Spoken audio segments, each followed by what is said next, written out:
Ritual and ceremony are a big part of what I do with people. Why? Because I believe that with ritual and ceremony that we can help ourselves transcend through sorrow to joy.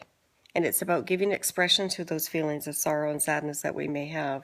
And that's why, for example, funerals are really important and memorial services are important. It's about giving expression to those feelings that we have on the inside. And lots of time I hear from people, you know what, I don't want a funeral. I don't want people crying over me.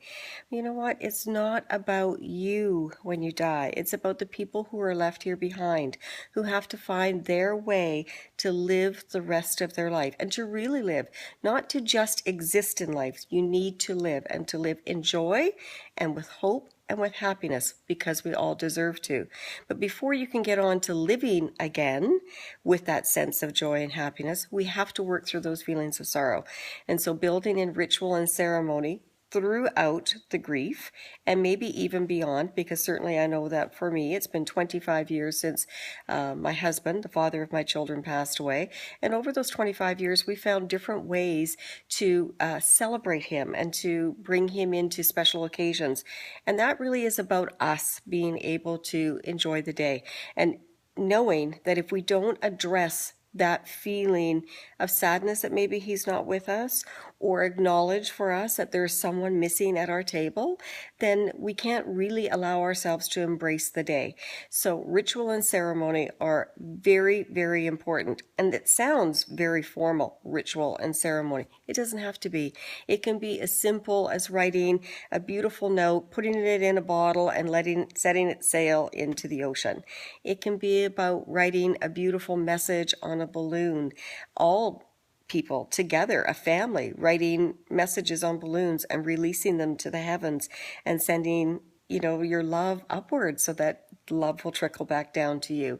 It can be about spending Christmas Eve, for example, cooking all of your mom's favorite foods that she made for the family and celebrating her in that way so that you can go on to celebrate the holidays. It doesn't have to be expensive. It doesn't have to be time consuming. What it does have to be is meaningful for you and for your family. So it isn't about what I think that you should do. It isn't about what other people think you should do. It's about what do you feel and think that you should do. And that's what's going to help you to get through the other side of the day. So sometimes you have an idea, like for example, maybe your loved one really liked to sail boats. You know what? Well, I'm going to go down and I'm going to take sailing lessons, and on his or her birthday, I'm going to go sailing. It can be that. It can be something that just comes to you, and that's what I call the whisper of angels. And that certainly has come to me many times. An idea, you think, well, where did that come from? And is that ridiculous? No, it's not ridiculous. That's what I'm here to tell you, is that those little whispers that you get, they're not ridiculous. You don't have to justify this to anybody. You don't have to explain it to anybody. And you certainly don't need anyone's permission. You need to give yourself permission to create some ceremony, some ritual, some way of acknowledging your loved one so that you can get through the day and enjoy the holidays or enjoy a special occasion, or to simply live your life in joy. Live your life in joy, because that's been my greatest lesson in the grief journey, is that I do have a life to live, and I deserve to live my life until I die, because my loved ones lived until they died. They lived right until the moment they died. They may not have lived as long as they wanted to. They may not have fulfilled every plan that they'd set out to do, but they lived until the moment they died, and I deserve to do that too. But along the way, for me to be able to do that, I have the right, I have the need, I have the want to acknowledge my mother, my father, my husband, my brother, my friends who have passed on and who I miss dearly, and who really make up the fabric of my life and who I am.